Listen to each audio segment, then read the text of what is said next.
Assalamualaikum warahmatullahi wabarakatuh. Nah, sekarang di konten yaitu 1 jam. Jadi di sini saya akan melakukan sesuatu selama 1 jam. Nah, dalam episode 1 kali ini saya akan belajar tentang miskonsepsi dan diagnostik.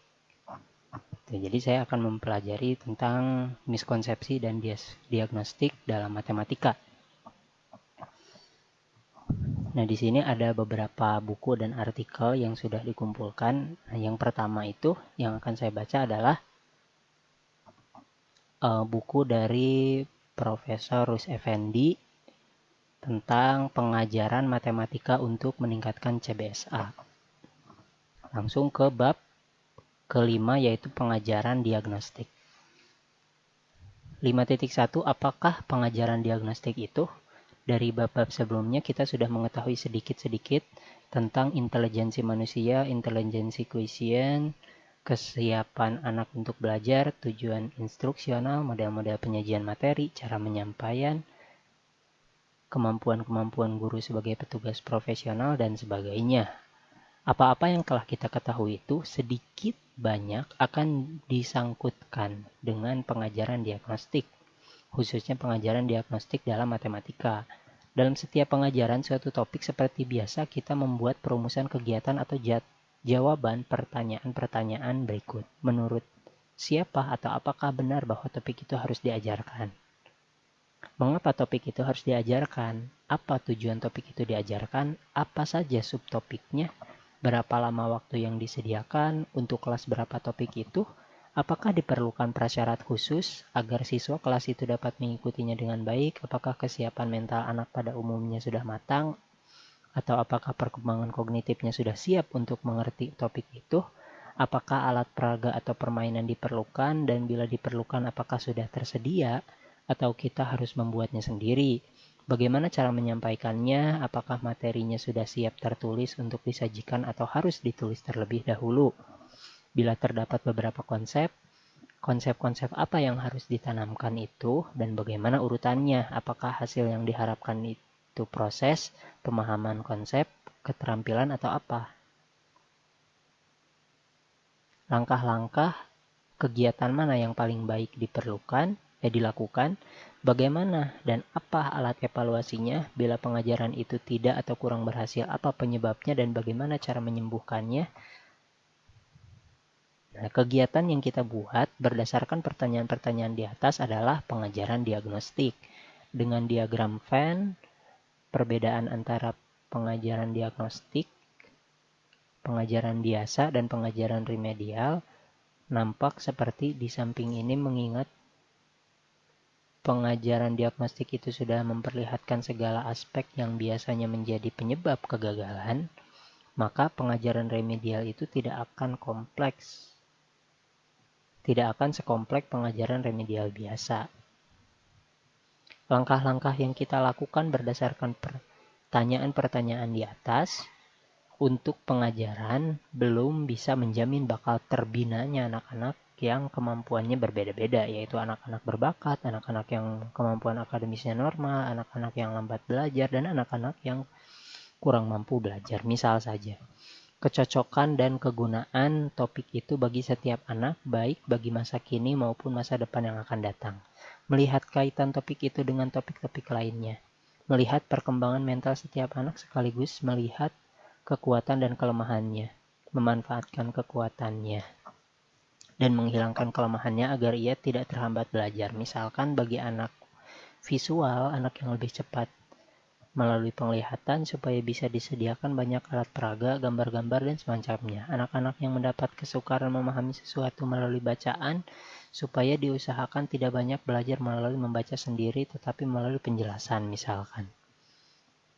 Melihat kemampuan dan penguasaan materi prasyarat secara individual untuk dikaitkan dengan pemahaman materi berikutnya. Memilih cara penyampaian yang paling tepat sesuai dengan cara dan kebiasaan setiap siswa belajar. Bila seorang anak tidak mengerti suatu konsep, kita harus mencari sebab-sebabnya. Mungkin karena kesiapan mentalnya, mungkin karena cara atau teknik mengajarnya, mungkin karena sikapnya, mungkin akibat sikap gurunya, dan lain-lain. Kemungkinan kita mencari cara melakukan penyembuhannya, mengikuti dan mengecek pemahaman setiap anak untuk setiap konsep secara terus-menerus, dan apabila masih diperlukan, melakukan pengulangan penyembuhannya. Bila suatu pengajaran itu menyangkut pula kegiatan-kegiatan A, B, C, D, E, F yang tadi, maka pengajaran itu disebut pengajaran diagnostik individual.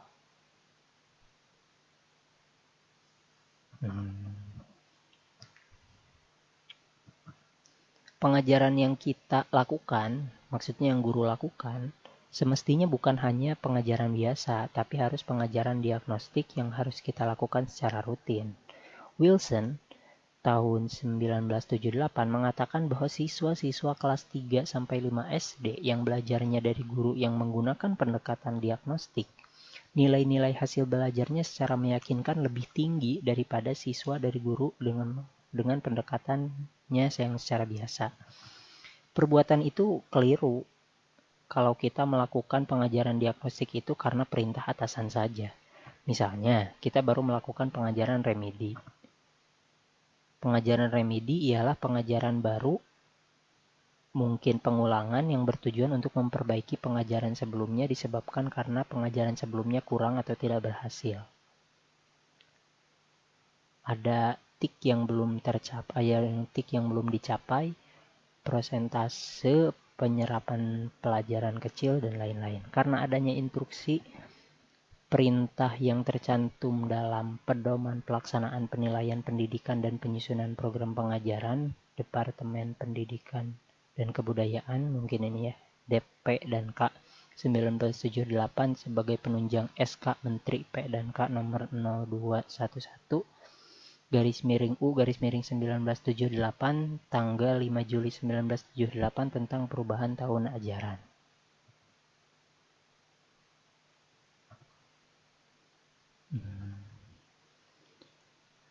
Prosedur mendiagnosis kesulitan belajar. Kita sudah mengetahui pengajaran diagnostik.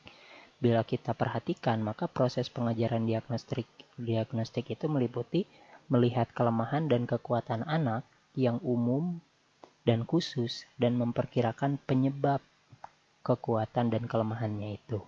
Dalam kelemahan khusus termasuk belum dicapainya suatu tik yang sudah dirumuskan. Tik di sini mungkin KDKI mungkin ya. 1978 mungkin yang namanya kompetensi dasar dan kompetensi inti itu namanya tik mungkin. Searching dulu. TIK adalah teknologi informasi. TIK.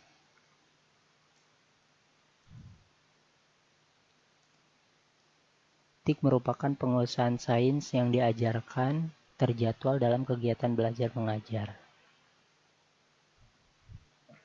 Pada siswa kelas full day atau kelas unggulan, sedangkan siswa reguler BK diberikan tidak terjadi.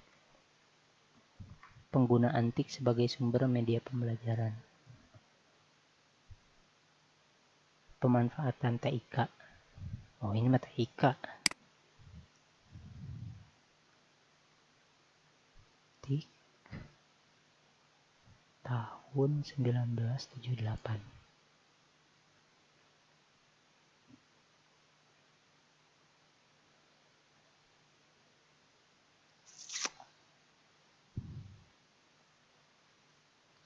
Gimana?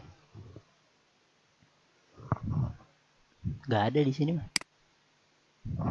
Udah lanjut dulu. Kayaknya sih iya. Merumuskan tujuan instruksional khusus pengajaran remedialnya. Jadi yang satu tuh melihat kelemahan dan kekuatan anak secara umum dan khusus, dan memperkirakan penyebab kenapa kekuatan dan kelemahan itu. Dalam kelemahan khusus termasuk belum dicapainya suatu TIK atau TIK yang sudah dirumuskan. Yang kedua itu merumuskan tujuan instruksional khusus untuk pengajaran remedialnya. Yang ketiga mencari dan merumuskan cara untuk memperkaya kekuatannya dan menyembuhkan kelemahannya. 4. Melakukan penilaian secara terus-menerus. melihat kelemahan anak dari berbagai sudut. Langkah pertama yang perlu kita lakukan ialah melihat kemungkinan penyebab dari ketidakberhasilan anak belajar. Wah, ini bagus banget. Ini kayaknya melihat kelemahan anak dari berbagai sudut. Enggak. Topiknya bukan mau ke situ. Kita skip dulu aja. Memeriksa kesulitan belajar dalam matematik. Seperti sudah disinggung, ketidakberhasilan seorang anak dapat disebabkan oleh berbagai penyebab. Dalam bagian ini, kita akan membahas penyebab-penyebab yang mempengaruhi kepada keberhasilan anak belajar. Kita akan mencoba melihat kesulitan-kesulitan yang dihadapi anak dalam belajar matematika dikaitkan dengan penyebab-penyebab pada umumnya. Andaikan pada suatu waktu kita mengadakan tes dan hasilnya jelek, bagaimana perasaan dan sikap kita? Sedih? Prihatin? Biasa saja? Bangga? Menyombong? Kita semestinya prihatin karena kita tidak berhasil mengajar. Mungkin kita pada saat-saat tertentu bila menemui keadaan semacam itu menjadi senang dan menyombong untuk menunjukkan bahwa pelajarannya itu sukar, bahwa ia pandai mencari soal-soal yang sukar, bahwa kamu atau muridnya itu orang-orang bodoh dan masih bodoh, tidak seperti gurunya. Menurut saya sikap ini keliru sekali. Semestinya kita harus sedih karenanya. Karena kita sudah membuang waktu, tenaga, dan lain-lain, tetapi hasilnya nol besar. Bila kita berpendapat bahwa persentase tinggi dari yang gagal tes itu adalah wajar, maka tidak akan timbul usaha kita untuk melihat di manakah kesalahannya. Tetapi bila berpendapat sebaliknya, maka akan timbul usaha kita untuk meneliti di manakah kesalahannya. Apakah karena soalnya terlalu sukar? Apakah karena kita tidak jelas menerangkannya? Apakah karena mereka tidak belajar dengan semestinya? Dan sebagainya. Bila hasilnya sangat baik, apakah dapat disimpulkan bahwa pengajaran kita itu berhasil? Dengan demikian, kita tidak perlu lagi melakukan analisis lebih lanjut.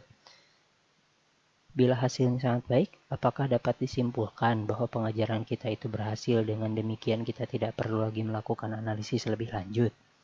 Tidak. Kita tetap harus mengadakan analisis lebih lanjut. Sebab bila soal-soalnya terlalu mudah, maka besar kemungkinan dilihat dari sudut bilangan hasilnya memuaskan. Padahal sebenarnya tidak demikian. Jadi, untuk menjatuhkan vonis berhasil tidaknya suatu pengajaran atau besar kecilnya ilmu yang diserap oleh siswa, selain kita harus melihat faktor-faktor lainnya sebagai penyebab, kita harus memperhatikan benar tidaknya, baik tidaknya, valid tidaknya, reliable tidaknya alat ukur yang kita gunakan. Dalam hal ini soal maksudnya.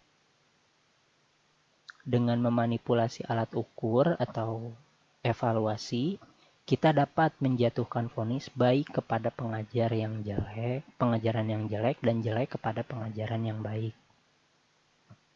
Dengan memanipulasi alat ukur, kita dapat menjatuhkan vonis baik kepada pengajaran yang jelek dan kita bisa aja gitu memvonis jelek kepada pengajaran yang baik. Karena alat ukurnya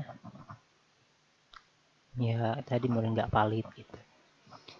Yang pertama yaitu kesulitan belajar matematika kelompok. Bila kita mengadakan tes dan hasilnya menurut kelompok jelek, apakah mungkin kesalahan terletak pada soal-soalnya, misalnya terlalu sukar atau tidak relevan, waktunya terlalu singkat? Mungkin saja, terutama bila kita membuat soal-soal itu berdasarkan kepada tik yang sudah dirumuskan. Ya, tik itu kayaknya tujuan pembelajaran. Soal-soalnya tidak dicoba dahulu untuk melihat soal mudah, sukar, kesalahan soal, waktu yang disediakan, tidak dibuat kerangka, dan lain-lain. Malahan terjadi sebaliknya pun, hasilnya menurut bilangan baik mungkin bila kita tidak membuat soal berdasarkan kepada cara yang semestinya harus dilakukan. Karena itu, maka dalam pemeriksaan kesulitan belajar ini, kita harus mempunyai asumsi bahwa alat ukurnya baik. Jadi alat evaluasi itu tidak boleh disangsikan lagi kebaikannya. Langkah-langkah dalam mendiagnosa kesukaran belajar kelompok ialah melihat tahap perkembangan mental siswa. Meskipun pada umumnya pembelajaran disajikan, tahap perkembangan mental yang kita perlukan di sini ialah tahap perkembangan mental kelompok atau mayoritas dari kelompok untuk mengetahui tahap perkembangan. Oh, maksudnya sekelasan morennya. Mungkin sekelas gitu, maksudnya kelompok tuh sekelas. Jadi kita meninjaunya secara kebanyakan dari kelas itu atau rata-ratanya mungkin kayak gitu. Secara kelompok gitu. Untuk mengetahui tahap perkembangan mental, kita dapat menggunakan teori Piaget. Ya, teori Piaget ya diatur dengan umur gitu, tingkat kognitif siswa tuh. Meneliti titik yang belum dicapai. Oke. Jadi satu itu langkah-langkah mendiagnosa kesukaran belajar kelompok. Itu yang satu lihat perkembangan mental siswanya. Yang kedua tuh meneliti titik yang belum dicapai. Jadi tujuan pembelajaran yang belum dicapai itu apa aja. Kriteria bahwa titik itu belum tercapai misalnya karena lebih dari 25% siswa tidak dapat menjawab soal yang bersangkutan dengan benar. Meneliti prasyarat yang belum dikuasai siswa. Oh iya. Dan membuat soal-soal diagnostik. Setelah kita yakin bahwa semua prasyarat sudah dikuasainya, maka kita buat soal diagnostik, yaitu soal-soal untuk mengungkapkan kelemahan atau bagian yang belum dipahami oleh siswa.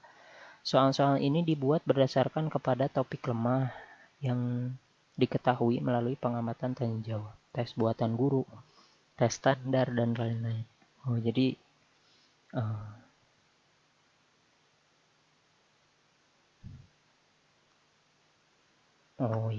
belum dikuasai ya.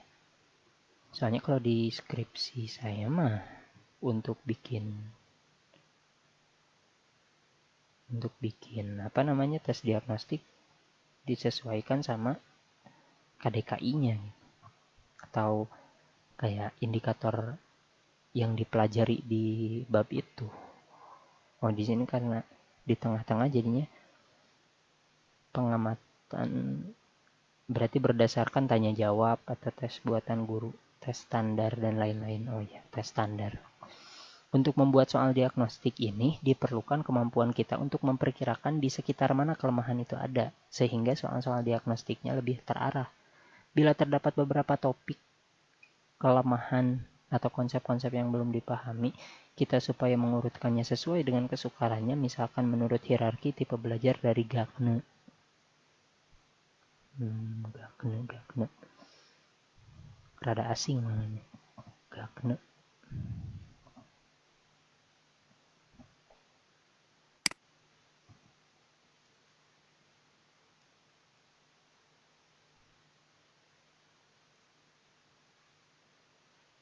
Robert Niels Gagne, teori belajar Gagne.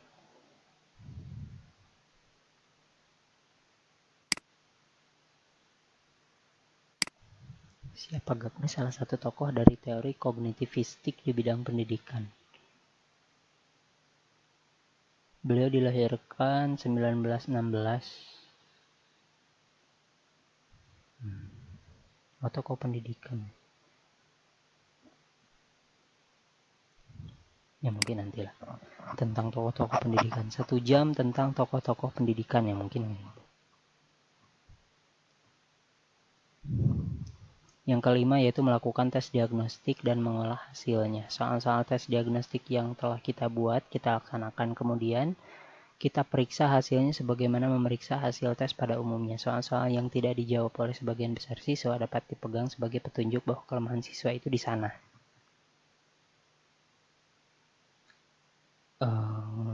Contoh mendiagnosa kesulitan belajar matematik.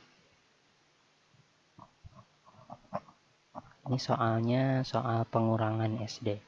39 dikurangi 22, jawabannya 17. 34 dikurangi 15, 21.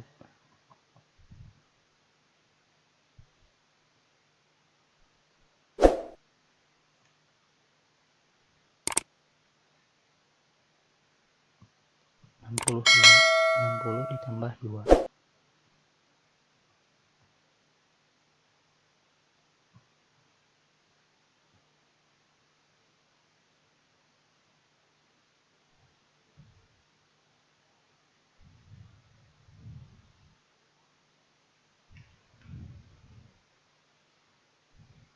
Berapakah 14 tambah 5?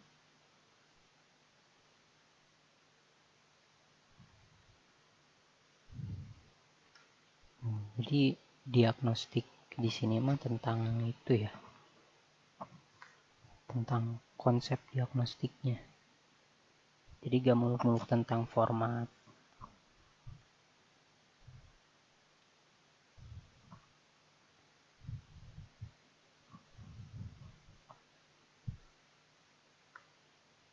Melaksanakan tes diagnostik dan mengevaluasinya. Andaikan jawaban siswa itu adalah sebagai berikut, misalkan 9 dikurangi 2, 7 benar. 25 dikurangi 13, 12 benar.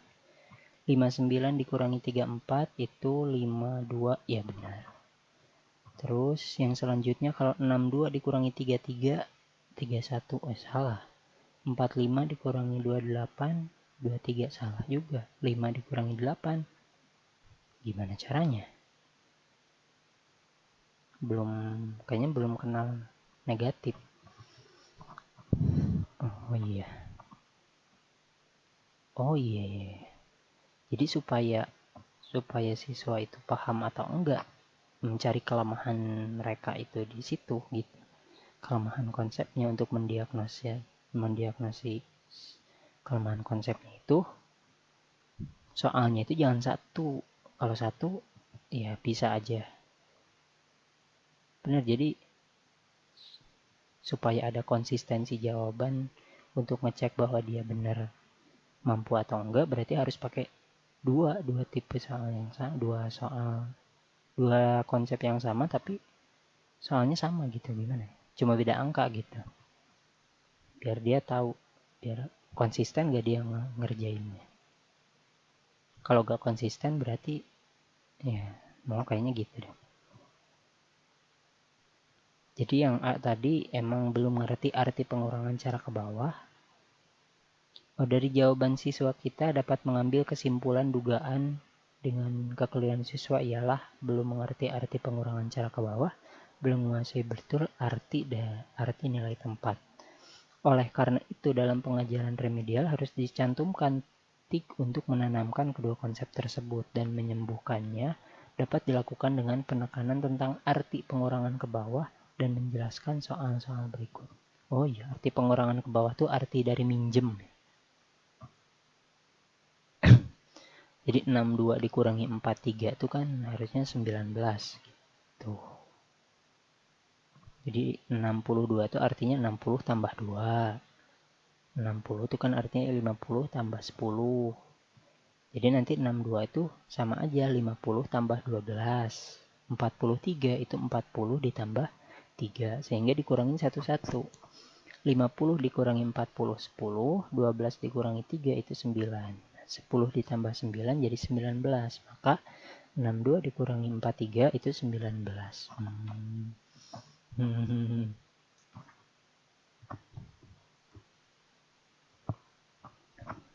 Oke, paling segitu dulu buat buku dari pengajaran matematika untuk meningkatkan CBSA bab pengajaran diagnostik. Kita lanjut ke buku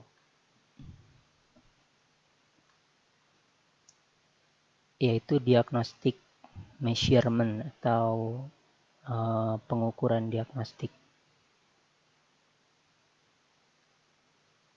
Ditulis oleh Andre A. Rupp, Jonathan Templin, Robert A. Hansen.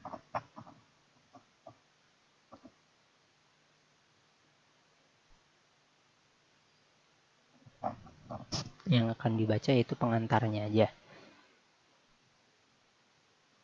Dan buku ini teori, bagian metode, bagian aplikasi, mana ya? Oh ini.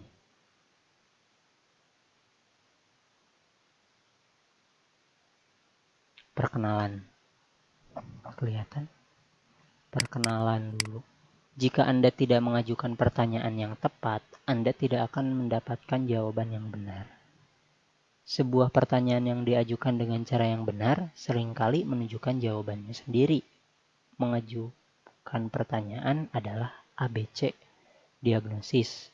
Hanya pikiran yang ingin tahu yang memecahkan masalah. Edward Hartnett, penyair Amerika. Kata diagnosis berakar pada kata Yunani yaitu diagnoskein, yang berarti mengetahui yang dengan tepat, memutuskan, tiga menyetujui. Lebih khusus lagi, The American Heritage Dictionary mungkin, of the English Language tahun 2000 mendefinisikan diagnosis sebagai berikut. Umumnya, sebuah analisis kritis tentang sifat sesuatu. B. Kesimpulan yang dicapai oleh analisis tersebut. Secara kedokteran, diagnosis itu tindakan atau proses mengidentifikasi atau menentukan sifat atau penyebab suatu penyakit, atau menurut juri itu mungkin judge. Soalnya ini bahasa Inggris, kayaknya judge itu mungkin hakim, melalui evaluasi riwayat pasien. Mungkin yang dimaksud juri itu di sini dokternya gitu. Judges itu orang yang bisa ngejudge riwayat pasien, pemeriksaan dan tinjauan data laboratorium, pendapat yang diperoleh dari evaluasi tersebut. Dari istilah biologinya itu uraian singkat tentang ciri-ciri pembeda suatu organisme seperti untuk taksonomi klasifikasi. Dengan kata lain, diagnosis pada dasarnya adalah tindakan menganalisis masalah secara tepat dan mengidentifikasi penyebabnya untuk tujuan pengambilan keputusan berbasis klasifikasi.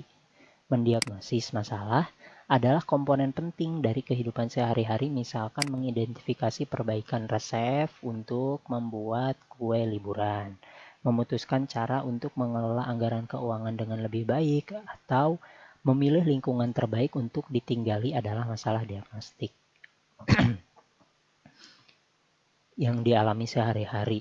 Masing-masing masalah ini dicirikan oleh beberapa defisit, yaitu kue tidak dapat mempertahankan bentuknya, keluarga memiliki sumber keuangan yang terbatas pada setiap akhir bulan, atau lingkungan saat ini menjadi terlalu mahal.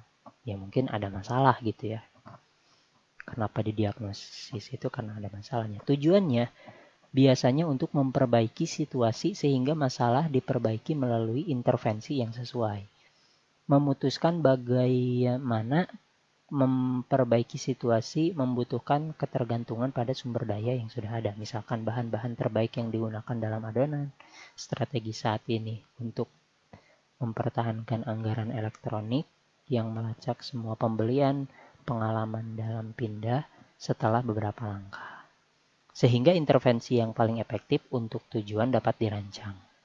Jadi tujuan dari diagnostik ini karena dia untuk melihat masalah, jadi yang pertama ya dia memperbaiki situasinya dengan solusi yang sesuai gitu. Nah, solusi yang sesuai itu ya didasarkan pada ya modal yang kita punya. Misalkan tadi ya mungkin dalam pembelajaran ya pakainya ya alat peraga apa yang kita punya untuk memperbaiki kalau masalahnya kayak gini gitu. Misalkan suasana kelas kayak apa, atau pengelolaannya, nah model pembelajarannya harus kayak gimana ya, mungkin kayak gitu ya. Tujuan pengukuran diagnostik. Tujuan pengukuran diagnostik serupa dengan diagnosis sehari-hari, meskipun konteks di mana diagnosis dilakukan biasanya lebih formal. Misalkan seorang individu yang diagnosisnya diinginkan dapat menjadi pasien yang dirawat untuk evaluasi psikologis di rumah sakit, pelajaran yang ditempatkan di ruang kelas untuk siswa yang sangat berbakat di sekolah, atau pemain yang membeli barang di dunia maya seperti Second Life TM, secondlife.com apa? Referensinya beda. Motivasi untuk terlibat dalam pengukuran diagnostik mungkin termasuk mendiagnosis gangguan yang mungkin terjadi dan menentukan rencana perawatan yang paling efektif untuk pasien. Mendiagnosis kekuatan dan kelemahan dalam domain konten tertentu dan menentukan strategi latihan terbaik untuk pelajar. Atau mendiagnosis karakteristik pembelian, perilaku, dan penyusunan strategi pemasaran yang lebih efektif untuk para pemain.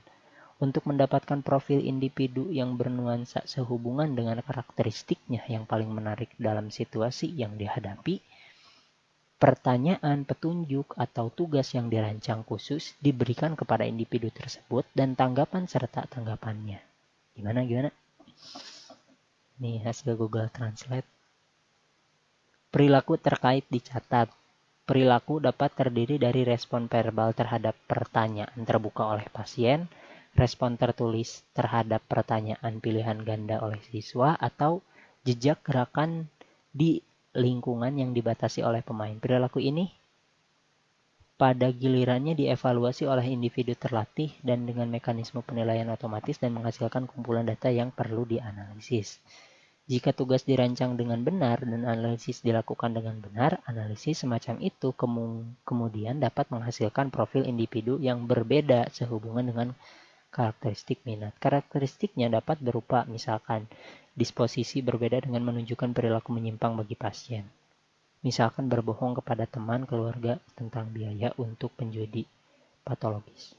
Fasilitas yang berbeda untuk memecahkan masalah dalam domain pendidikan tertentu, misalkan meminjam uang. Dari bagian bilangan bulat dalam soal pengurangan pecahan. Minjem uang dari bagian bilangan bulat dalam soal pengurangan pecahan. Dalam sikap yang berbeda terhadap kelas produk untuk pemain, misalkan mengagumi desain yang sangat inovatif dari penjual di area virtual terbatas. Profil ini kemudian akan digunakan oleh pemangku kepentingan seperti dokter, guru, pakar, pemasaran untuk membuat keputusan mengenai intervensi optimal yang harus dilakukan untuk individu dan implikasi kelompok individu serupa. Singkatnya, pengukuran diagnosis adalah proses menganalisis data dari penilaian diagnostik untuk tujuan membuat keputusan berbasis klasifikasi. Pengukuran diagnostik dengan DCM. Dalam buku ini mengacu pada individu yang memberikan pengamatan perilaku sebagai responden. Pengamatan perilaku sebagai responden. Tugas-tugas yang disajikan kepada mereka seperti item kumpulan tugas yang memicu perilaku tersebut sebagai penilaian diagnostik. Karakteristik laten responden sebagai atribut, variabel yang mewakili atribut ini sebagai variabel laten, dan model yang digunakan untuk menganalisis data respon sebagai model psikometrik. Kami fokus secara khusus pada subset tersebut dari model psikometrik yang menghasilkan klasifikasi responden menurut beberapa variabel laten yang akan kami sebut sebagai model klasifikasi diagnostik atau Diagnostic Classification Model, DCM. Khususnya elemen kunci dari DCM tidak unik untuk model ini tetapi berakar pada kerangka kerja psikometrik dan statistik utama lainnya seperti teori tes klasik, teori respon item, analisis faktor konfirmatori, pemodelan persamaan struktural, analisis data kategori, dan statistik. Seperti buku ini akan berulang kali merujuk kerangka kerja ini ketika kami memperkenalkan elemen kunci DCM. Tetapi pengamatan yang mendalam tentangnya tidak diperlukan untuk mengikuti penjelasan dalam buku ini. Seperti yang telah kita bahas di tempat lain, sebagai model psikometrik kognitif, model ini memilih versus membangun DCM. Bagi sebagian orang yang mungkin ingin kita sebut sebagai ahli seleksi metodologis, DCM adalah alat canggih yang memiliki logika internalnya sendiri.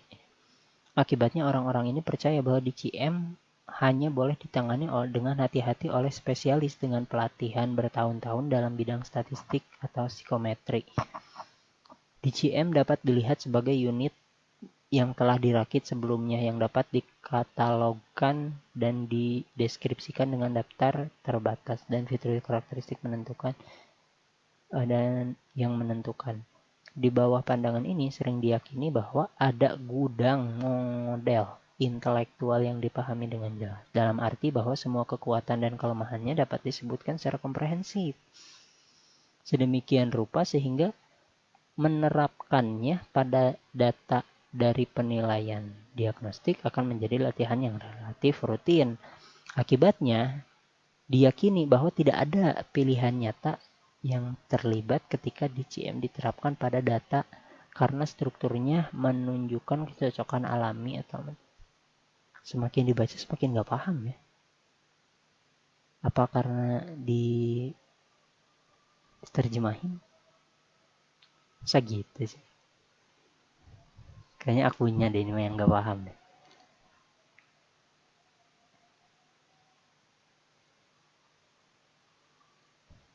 Ya ada dulu.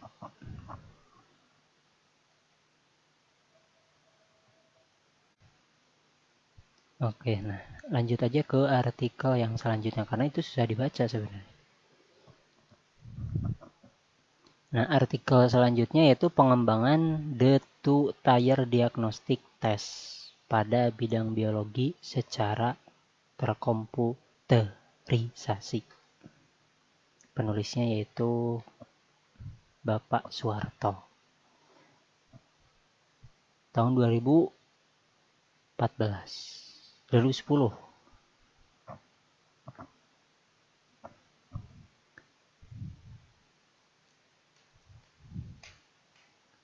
Lanjut saja, menurut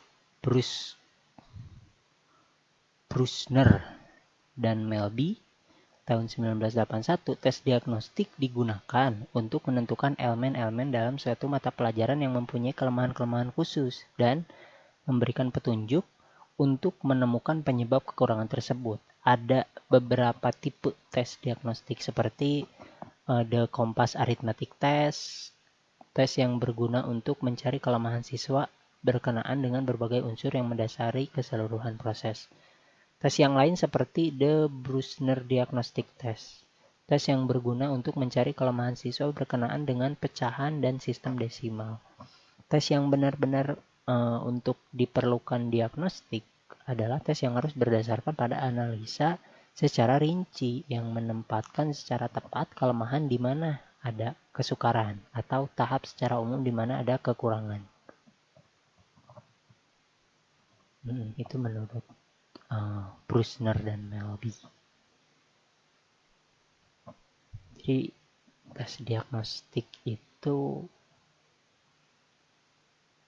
untuk menentukan elemen-elemen mana yang mempunyai kelemahan dan memberikan petunjuk untuk menemukan kenapa sih kelemahan itu ada, kurangnya di mana. Bisa nggak ya sampai situ ya? Tes diagnostik yang aku rancang bisa nggak ya sampai situ ya?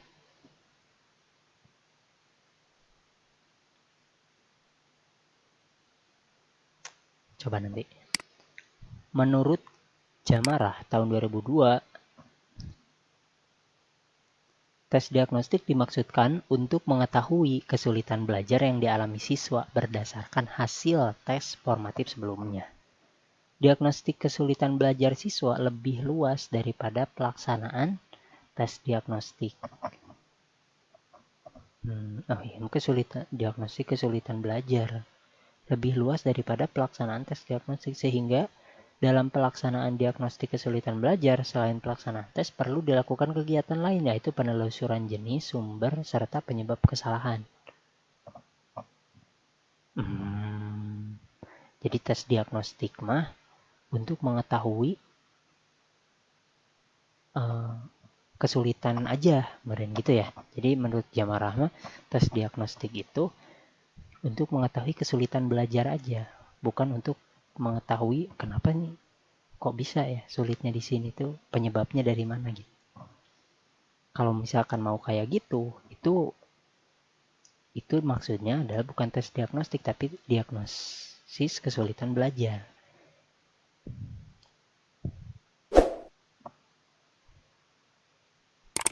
Nah, Mehrens dan Lehman 1973, tes diagnostik yang baik dapat memberikan gambaran secara akurat tentang miskonsepsi yang dimiliki siswa berdasarkan informasi kesalahan yang dibuat.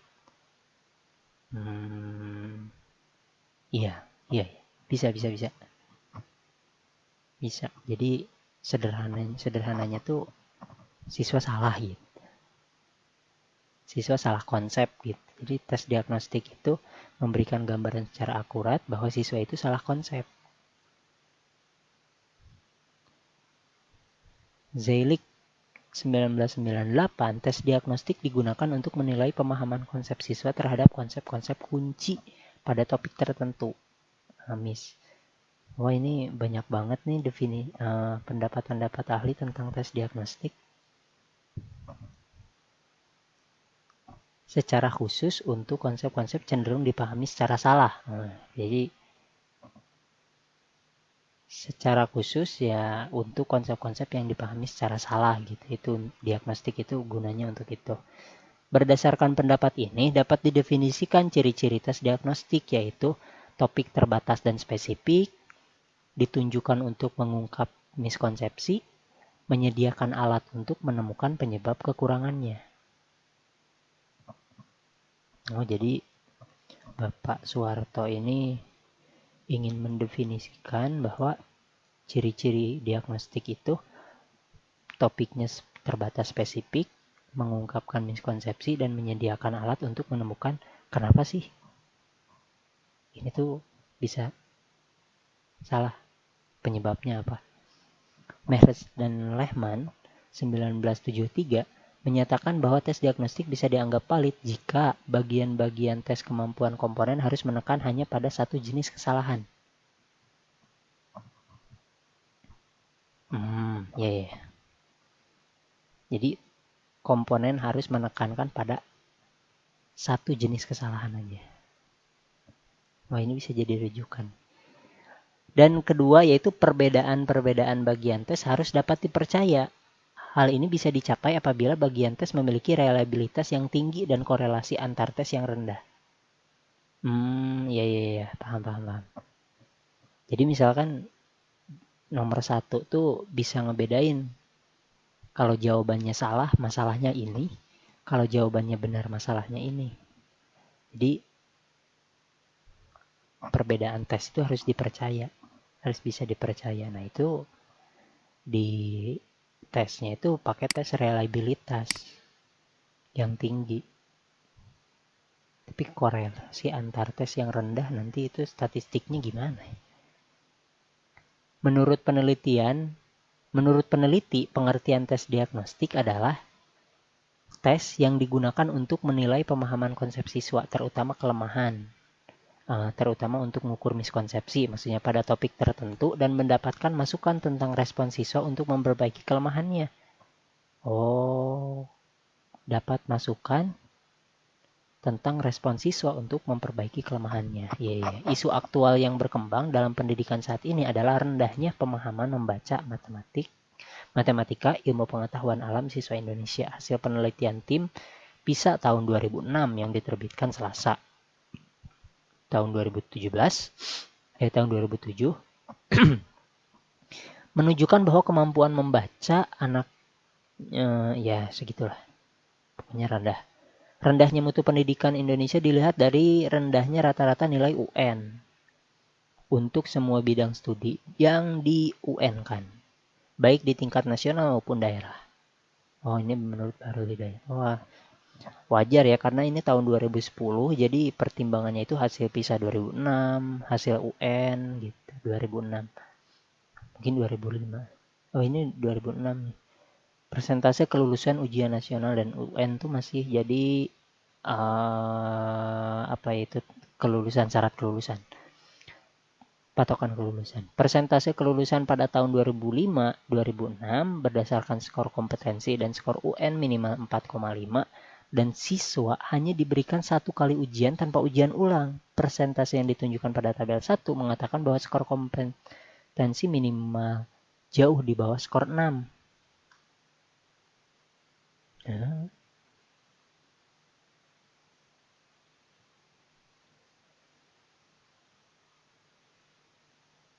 Maksudnya.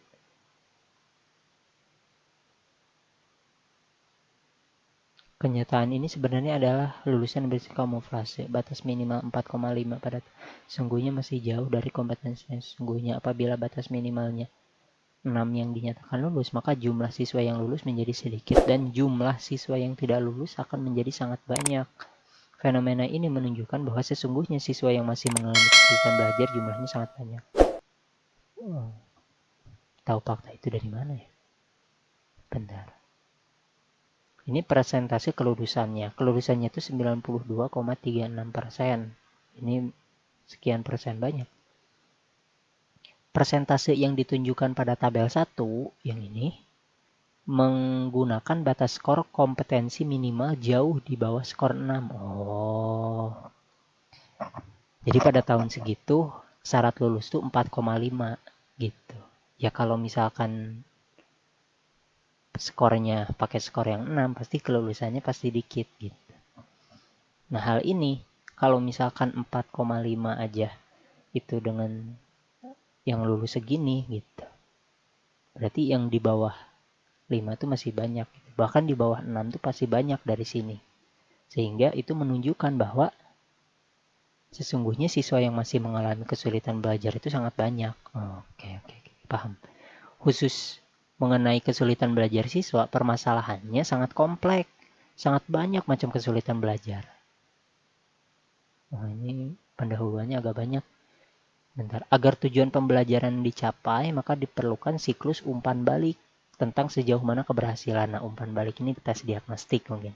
Nah, terkait dengan umpan balik, maka tes formatif dan tes diagnostik harus dilaksanakan oleh setiap guru dalam proses belajar mengajar. Tahun 2010 udah ada tes diagnostik. Tahun 2006 bukunya CBSA itu udah ada tes diagnostik juga. Tapi secara formal dipakai ternyata Merdeka Belajar, yaitu asesmen diagnostik itu.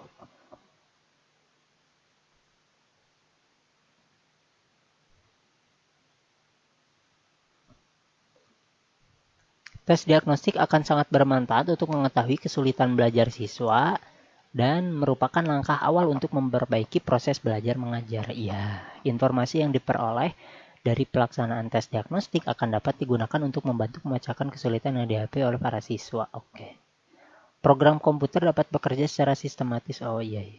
Jadi pakai program komputer biar diolahnya dengan cepat, akurat. Tapi gimana nanti? Penggunaan teknologi informasi diyakini menembus pengujian dalam bidang pendidikan. Ya.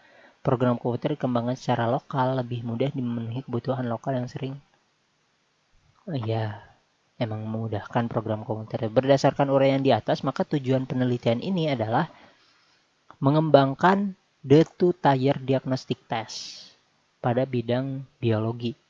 The two-tier diagnostic test yang dikembangkan adalah tes diagnostik yang berbentuk multiple choice yang terdiri dari 2 tingkat.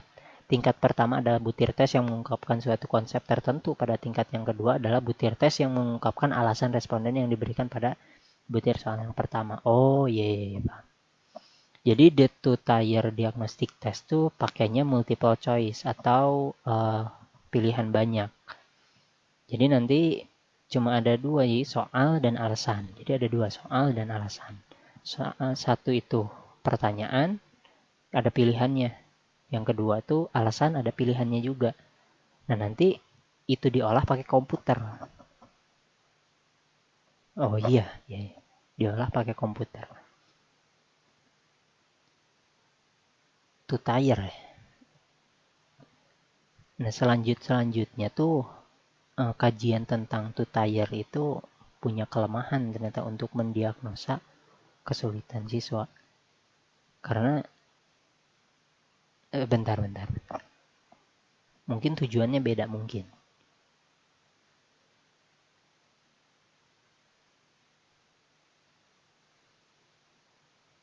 Oh iya, kesulitan belajar siswa. Nih.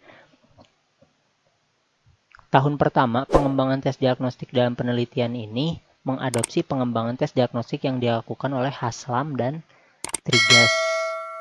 Trigas 1988, Odom dan Barrow 1995, dan Wang 2003, Lin 2004. Ada 3 fase. Yang pertama, defining the content boundaries, yang terdiri dari langkah 1, review biologi textbook and teaching guides. Langkah yang kedua, identifying proportional knowledge statement. Wah, ada banyak. Kayaknya tuh ini tuh R&D model dulu deh, mungkin. Atau emang ini tuh adalah pengembangan tes diagnostik yang khusus dipakai sama ini. Mungkin nanti di review lah artikel-artikel tokoh-tokoh ini. Two-tier diagnostic test dalam penelitian ini dikembangkan oleh para guru yang mengajar biologi di sekolah menengah atas. Iya. The two-tier test diagnostik yang dikembangkan adalah tes diagnostik yang mengungkap kelemahan-kelemahan konsep siswa SMA kelas 10 semester 2. Tes diagnostik yang berhasil dikembangkan oleh para guru ada 3 paket. Diagnostik terdiri tes A, tes B, tes C. Tes A adalah tes diagnostik yang mengungkapkan pemahaman materi, tingkat keanekaragaman kehidupan.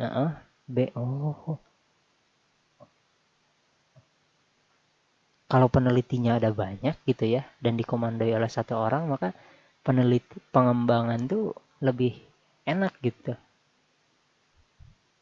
Ya kan kalau saya mah kan cuma satu paket, yaitu paket tentang materi limit gitu. Kalau ini paketnya banyak, materi biologi paketnya banyak gitu. Ya secara teknis sih sama aja karena tiga paketnya yang saya berhasil kembangkan adalah tes A, tes B, tes C.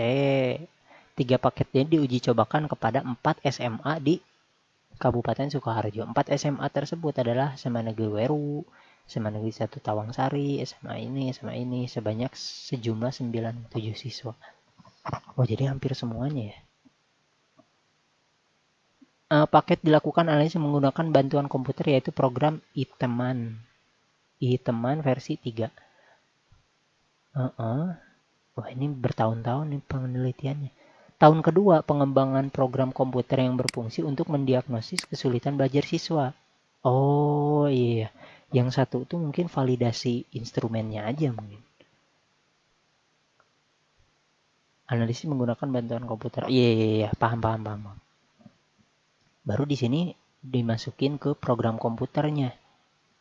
Unit komputer yang dikembangkan yaitu masalah soal siswa, tabel kerja, SQL, ketuntasan, dan grade. Beserta belangko lembar jawaban yang telah dikembangkan tahun pertama telah dimasukkan kepada unit program soal. Program soal terdiri dari submenu untuk memasukkan soal, mencetak soal. Keren banget pengembangannya. Kalau bisa pengembangan kayak gini lah nanti-nanti mah. Program siswa terdiri dari submenu untuk memasukkan identitas siswa, mencetak daftar siswa. Oh, ini bagian menu-menunya. Jadi dijelasin tahap-tahapannya tuh. Yang pertama tuh validasi media dulu, yang kedua bikin validasi soal dulu mungkin media. Kedua media. Data uji coba tes. Butir tes C, A, B, kode butir, analisis data ini diperlukan mengikuti karakteristik. Tes diagnostik tidak diperlukan untuk mengukur kemampuan seseorang. Tes diagnostik digunakan untuk mengetahui letak ketidakpahaman siswa. Analisis data untuk diagnostik. Gambaran pada sentimen. Langkah pertama adalah membuka yang diinstal di komputer. Oh ya kan benar. Jadi ini soalnya. Adanya perbedaan warna kulit, bentuk hidung, set. Pilih set. Nanti hasilnya tuh ada di sini bahwa nama, kode namanya ini, siswa ini, jawabannya B, ini A. Oh ini input data. Proses passing grade ditentukan klik grade. Passing grade atau KKM 75. Itu presentasinya segitu. Nah ini hasil-hasilnya nih. Jawaban uji coba dari para siswa yang berasal dari 4 SMA di Kabupaten Sukoharjo yang mengerjakan tes diagnostik tes A 0,0 butir kedua, dan tingkat kesulitan belajar tinggi adalah butir ke-25.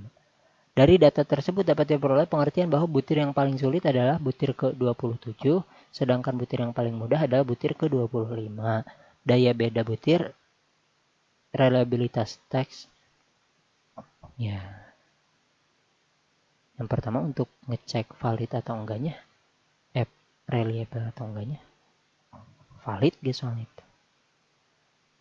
Ya pasti valid karena dibuatnya berdasarkan materi yang diajarin gitu. Itu pasti valid untuk ngukur. Yang kedua reliable. Ternyata tingkat reliabilitasnya,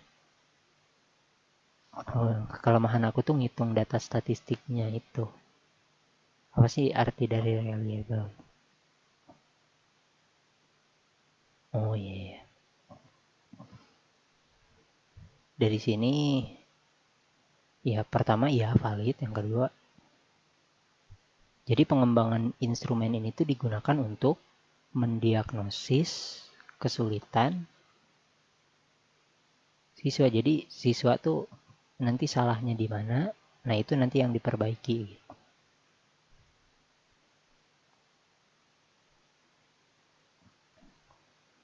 Selanjutnya ke artikel selanjutnya, suatu tinjauan tentang jenis-jenis dan penyebab miskonsepsi fisika. Kualitas sumber daya manusia Indonesia diurutkan dari 111 di urutan 111 dari 170 negara. Itu adalah hasil TIMSS dari TIMSS dan IEA tahun 2007. Bahwa hasil TIMSS-nya itu segitu, namanya mungkin rendah. Hasil tryout, miskonsepsi fisika tidak hanya berasal dari hasil nilai tryout pelajaran fisika SMA di kota Aceh itu pada tahun 2002 masih rendah, yaitu dengan rata-rata tuh 3,89 dari skor ideal sebesar 10. Rendahnya hasil pencapaian siswa mata pelajaran fisika yang mempengaruhi sikap siswa terhadap guru fisika itu sendiri. Kebanyakan guru fisika kurang disukai oleh siswanya. What? Sehingga mata pelajaran fisika itu kurang disukai. Oh iya. Newman 2008. Ya mungkin 2008 itu terjadi. Karena ya beberapa teman saya mah suka aja gitu dengan guru fisika, suka juga. Jika fenomena ini ya bisa tuh nggak tahu kalau bisa, tapi suka aja gitu. Jika fenomena ini dibiarkan secara terus-menerus, siswa semakin tidak termotivasi. Miskonsepsi fisika tidak hanya berasal dari siswa saja, tapi juga dari guru, buku ajar atau alat evaluasi. Wah, ini kajiannya banyak banget. Guru yang tidak menguasai materi, penguasaan bahan ajar yang kurang disebabkan karena kualitas guru yang masih kurang, sesuai dengan pernyataan Gubernur Aceh. Hasil kajian UNDP pada tahun 2007, sebanyak 40% layak sebagai guru dan 60% pada peringkat sekolah menengah pertama dan sekolah menengah atas kurang berkualitas. Kompas.com tahun 2011. Ini penulisnya tuh yaitu Nurulwati. Nurulwati, Jurnal Pendidikan Sains Indonesia, terbitan tahun 2014, yaitu ditulis oleh dosen tetap FKIP Pendidikan Fisika Unsyah Banda Aceh. Di sini gak menuliskan tentang apa itu miskonsepsi, tapi miskonsepsi di fisika apa aja mungkin gitu. Miskonsepsi, jenis-jenis miskonsepsi. Nah, ini kajian teorinya. Kesalahpahaman konsep atau populer dengan panggilan miskonsepsi terdapat dalam bidang sains atau bidang sosial lainnya. Telah diselidiki pada awal tahun 80-an dan telah menjadi inti riset-riset empiris sains pembelajaran selama 20 tahun terakhir. Oh, selama tahun... Ya ini nih. Kayaknya rujukannya dari sini gitu, tahun 20 tahun terakhir itu. Sejarahnya tentang istilah miskonsepsi. Berbagai istilah telah digunakan oleh ahli pendidikan berkaitan dengan miskonsepsi. Oh ya. Miskonsepsi jenis pertama dipanggil dengan pemahaman konsep awal, yaitu preconceived notions. Oh, ini susah banget nih. Baca laptop. Miskonsepsi jenis ini adalah miskonsepsi yang didasarkan pada pengalaman sehari-hari, baik yang ada di sekitar sekolah maupun lingkungan sekolah. Ketika seorang memasuki alam sekolah, ia akan menerima satu penjelasan secara ilmiah dan yang tidak intuitif dengan yang dilihatnya pada masa lalu. Ternyata dengan adanya pemahaman konsep awal telah menyebabkan kesulitan bagi siswa memahami konsep panas, energi, dan gravitasi. Jadi jenis-jenis miskonsepsi dan miskonsepsi itu berkaitan dengan fisika apa aja gitu. Yang pertama tuh miskonsepsi pemahaman konsep awal. Di pemahaman konsep awal itu pada pengalaman sehari-hari. Jadi dengan pemahaman konsep awal, mereka susah untuk memahami konsep panas, energi, dan gravitasi. Banyak ahli melihat miskonsepsi jenis ini sebagai suatu yang berlebihan daripada yang diperlukan, tetapi siswa lebih menyukainya karena nampaknya lebih rasional. Keyakinan pada pemahaman konsep awal tetap tidak berubah walaupun setelah proses pengajaran dan pembelajaran dijalankan. Oleh karena itu menjadi penyebab bagi proses pembelajaran. Miskonsepsi jenis kedua digolong keyakinan tak ilmiah. Keyakinan tidak ilmiah adalah seluruh pandangan yang dipelajari oleh siswa daripada sumber-sumber yang berbeda dengan pendapat para ahli. Seluruh pandangan yang dipelajari oleh siswa daripada sumber-sumber yang berbeda dengan pendapat para ahli. Satu cara yang muncul ialah pengajaran secara mitos atau agama yang tidak ada bukti kebenaran. Evolusi dan Big Bang adalah dua teori yang satu tidak sesuai dengan konsep agama dan yang kedua sesuai dengan pandangan agama. Evolusi dan Big Bang. Miskonsepsi yang ketiga dipanggil dengan pemahaman konseptual salah. Lazimnya, jenis miskonsepsi ini muncul ketika siswa berhubungan dengan pendapat para ahli dalam suatu cara yang tidak menyebabkan siswa tersebut menyelesaikan paradok atau konflik akibat anggapan konsep awal dan keyakinan tidak ilmiah. Siswa mengakhiri pembelajaran pada satu perasaan kurang puas dan tidak mampu untuk menjelaskan apa yang telah dipelajarinya. Hasilnya siswa tersebut membangun model salah yang membatasi proses pendidikan di masa yang akan datang. Sering terjadi di matematika juga. Kok gini ya? Tadi kata gurunya gimana? Ya pokoknya ginilah. Gak tahu aku juga. Miskonsepsi jenis yang keempat itu dipanggil miskonsepsi bahasa daerah yang muncul daripada penggunaan kata-kata yang berarti sesuatu kepada banyak orang yang bukan pakarnya. Hal yang sama sangat berbeda ketika dibahas dari sudut pandang ilmiah. Gimana? Miskonsepsi jenis yang kelima yang muncul daripada penggunaan kata-kata yang berarti sesuatu kepada banyak orang yang bukan pakarnya. Belum paham nih. Gimana? Miskonsepsi jenis yang kelima dipanggil dengan miskonsepsi berdasarkan fakta. Adalah kesalahan yang terjadi pada masa kecil dan tidak berubah hingga ke umur dewasa. Orang tua, guru, bahkan buku teks boleh jadi penyebab utama timbulnya kesalahan ini. Buku teks menurut mereka sendiri dapat menjadi kesalahan dan penyebab miskonsepsi. Banyak ahli sains terkenal mencatat bahwa mereka tidak bisa membantu untuk menyelesaikan hal tersebut. Ahli fisika yang terkenal dan pemenang hadiah Nobel, Dr. Richard Feynman, saya kenal. Ia telah mencatat bahwa seluruh buku yang ada mereka mengatakan sesuatu yang tidak bermanfaat, membingungkan, sama-sama terlalu dan hanya betul sebahagian. Oh ya. Bagaimana setiap orang boleh belajar sains dari buku-buku ini? Saya tidak tahu karena itu bukan sains. Berdasarkan kepada kajian rujukan tersebut bahwa miskonsepsi banyak dijumpai di kalangan siswa sekolah dasar dan menengah dibandingkan dengan mahasiswa. Ini karena ketika berada di universitas, mahasiswa banyak kesempatan untuk mengkaji sains dan pengalamannya juga lebih banyak. Ada banyak cara miskonsepsi yang dapat terjadi. Data saintifik berubah secara terus-menerus dari waktu ke waktu. Tidak ada yang bisa tetap terhadap seluruh temuan informasi terkini. Akhirnya setiap orang akan terkesan dengan perubahan informasi dari waktu ke waktu. Sebagai seorang guru harusnya mengajarkan informasi yang baik dan terkini, tetapi semasa satu buku teks ditulis dan diterbitkan, sebagian informasinya telah usang.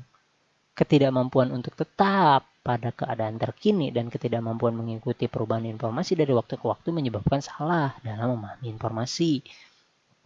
Faktor-faktor penyebab miskonsepsi siswa: pengetahuan awal, pemikiran asosiatif, Keren humanistik.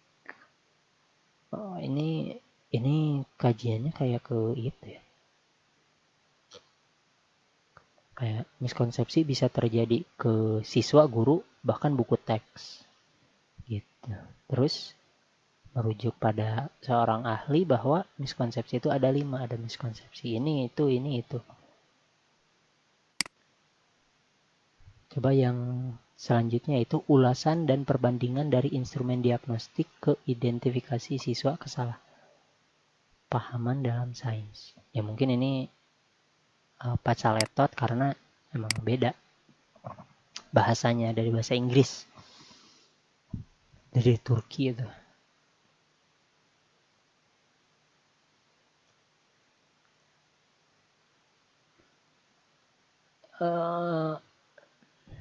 Nah oke, selanjutnya karena udah 1 jam jadi segitu aja dari dari saya.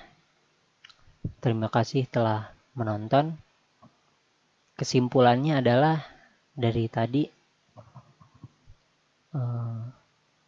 yang telah dipelajari itu tentang diagnostik dan juga miskonsepsi. Yang pertama ya, diagnostik itu akar katanya dari bahasa Yunani dan intinya adalah untuk mengetahui sesuatu secara pasti gitu. Untuk mengetahui sesuatu secara pasti. Nah, dalam pendidikan, tes diagnostik ini merujuk pada suatu ukuran yang pasti ya, untuk mengukur secara pasti di mana siswa itu memiliki kesalahan gitu, di mana siswa itu lemahnya dalam memahami sesuatu. Nah, untuk mengukur itu diperlukan yang namanya instrumen diagnostik. Maka dari itu tadi Bapak siapa? Ini Bapak Suwarto ini mengembangkan salah satu model instrumen diagnostik, yaitu pengembangan two-tier diagnostic test. Dan selanjutnya pasti banyak lagi model-model dari atau format-format tes diagnostik lainnya. Nah, segitu saja yang bisa disampaikan. Terima kasih telah menonton. Assalamualaikum warahmatullahi wabarakatuh.